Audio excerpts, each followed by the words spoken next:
¿Qué tal? ¿Cómo está? Bienvenido a una nueva edición de Entrevistas CNN. Mi nombre es Nicolás Cabargas y el día de hoy no solamente tengo el privilegio de hablar con el autor de este texto, sino también de aprender de primera mano de un referente del periodismo deportivo, Juan Francisco Ortún, autor del Ruido antes del silencio. Muchas gracias por estar en Entrevistas CNN, muchas gracias también por venir a nuestro canal. Hola Nicolás, muchas gracias por la invitación, y un placer de que me hayan invitado para hablar acerca de este libro que tiene una rememoranza y de varias décadas, de coberturas deportivas. La historia de alguien que está acostumbrado a contar la épica ajena, la épica deportiva, que tiene toda una historia detrás, ¿no? También este nombre habla mucho, El Ruido antes del silencio. Primero, cuéntanos acerca de eso, el título. A ver, en toda actividad de la vida hay ruido y silencio, ¿no? Cuando termina un partido de fútbol, cuando hay un partido de fútbol o cualquier disciplina, hay ruido, está el público enfervorizado. Bueno, y después ese partido termina y el estadio queda vacío. Cuando las transmisiones deportivas, televisivas, radiales, se están desarrollando también, hay mucho ruido. Y bueno, después se apagan los micrófonos, se apagan las cámaras. Entonces, en una serie de actividades de la vida y en el deporte también, bueno, hay mucho ruido antes y después viene el silencio. De ahí viene un poco el título, ¿no? Una historia cargada de décadas de pasión por el deporte y con mucho lado B, algo que la gente generalmente no conoce, sino también mucha historia detrás. A ver, lo que pasa es que tuve yo la fortuna de poder durante muchas décadas, poder estar en la cobertura de diferentes acontecimientos deportivos. Campeonatos mundiales, Juegos Olímpicos, Copas Sudamericanas, Copas Libertadores, y otro tipo de competencias deportivas. Y suceden cosas, que la gente no sabe, que la gente no ve, que no se televisan porque las cámaras no entran. Bueno, y yo tuve la fortuna de poder estar ahí y poder en este libro contar lo que yo vi, y que a lo mejor mucha gente no lo sabe. Entonces, un poco contarle a la gente, el lado B de algunas cosas que sí se saben. Que es notable porque en la memoria colectiva del chileno hay algunos de esos eventos que lo conocen. Por ejemplo, estoy pensando en el Maracanazo, estoy pensando en una que otra polémica, y que acá se cuenta de primera fuente cómo se vivió, no solamente el corte dentro de la cancha, sino, por ejemplo, lo que pasaba en los pasillos del estadio. Bueno, a ver, si tú pones ese ejemplo, Nicolás, claro, todo el mundo sabe lo que pasó, Pero lo que no todo el mundo sabe es, por ejemplo, por qué tuvimos que salir 5 o 6 horas después del estadio. ¿Por qué la gente, por qué el bus tuvo que llegar, con muchas dificultades, con mucho apedreamiento? ¿Por qué tuvo que llegar a la losa, a la escalera del avión? Y no hacer todo el trámite que uno hace cuando tiene que viajar, que ir a Policía Internacional, dejar... ¿Por qué?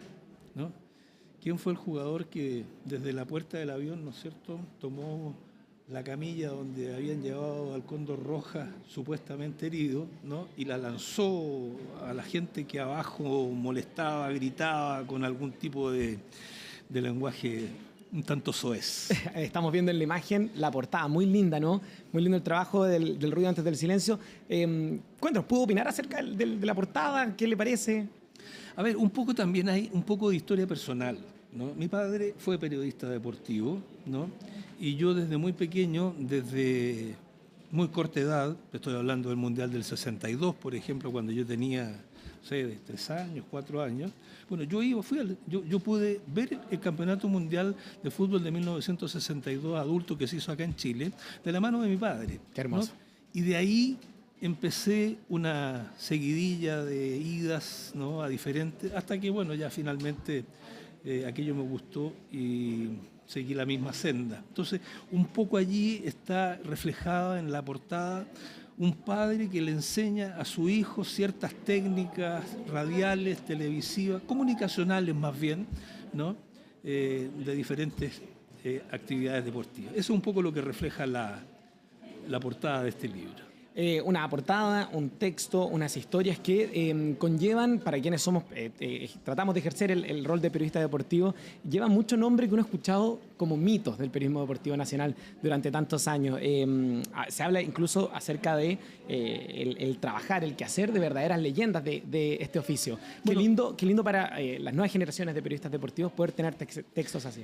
Bueno, ese es otro de los orgullos que yo tengo, no solamente haber tenido el legado de mi padre, sino que haber trabajado con Julio Martínez, con Sergio Livingston, con Abraham Dueñas, con Raúl Prado, con Nicanor Molinare, con Sergio Planels, ¿no? Grandes relatores. Hace poco falleció lamentablemente Hans Marvit, otro de los grandes relatores deportivos, ¿no? Bueno, esas son experiencias que no todos la pueden vivir, y yo puedo decir que tuve el orgullo no solo de vivirla, sino que de poder trabajar con ellos con la gran mayoría de los nombrados, ¿no? Para mí eso sin duda que es un orgullo, ¿no?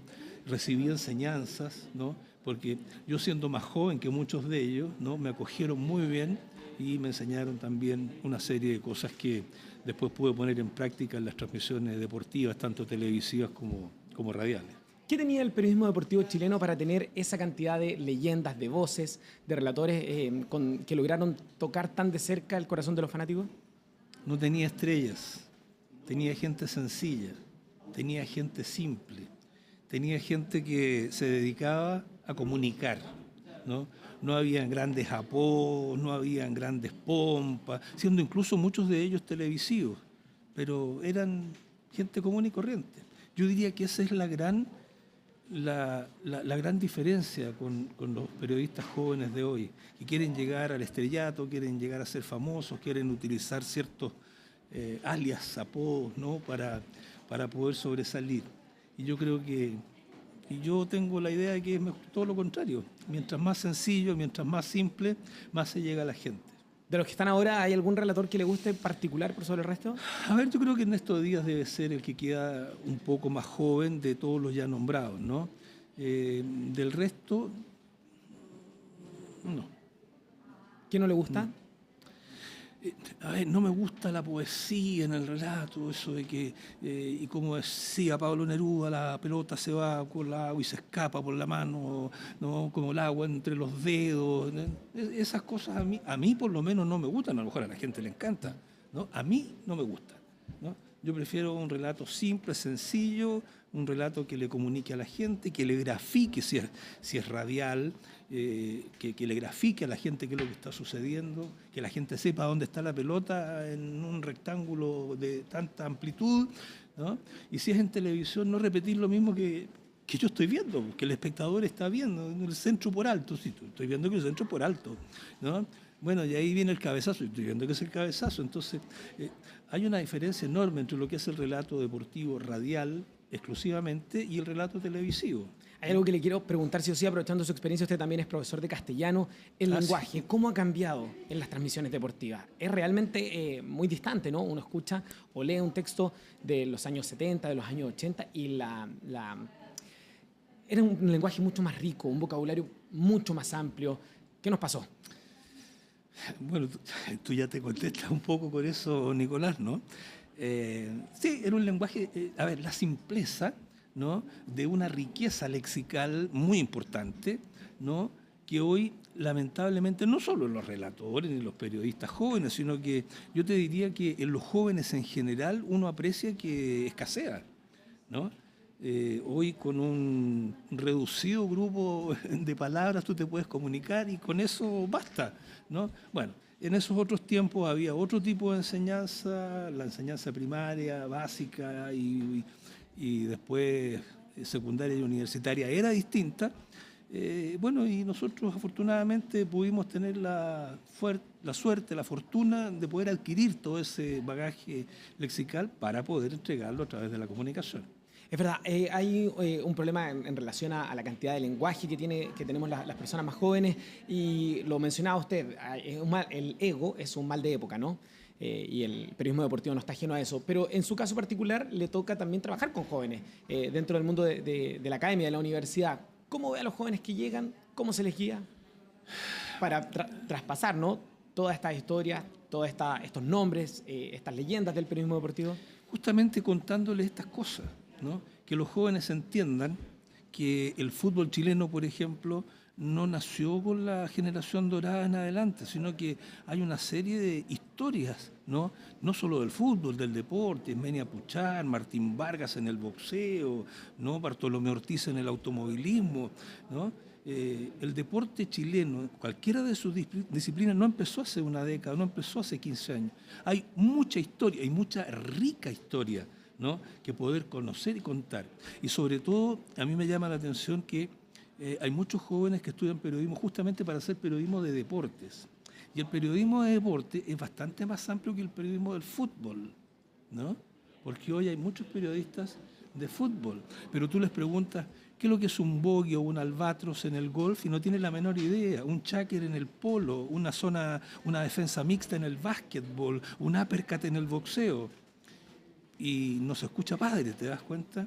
Pero sí les pregunta un penal, qué sé yo, y sí lo saben, ¿te das cuenta? Entonces, yo creo que eso le falta un poco a los periodistas jóvenes de hoy.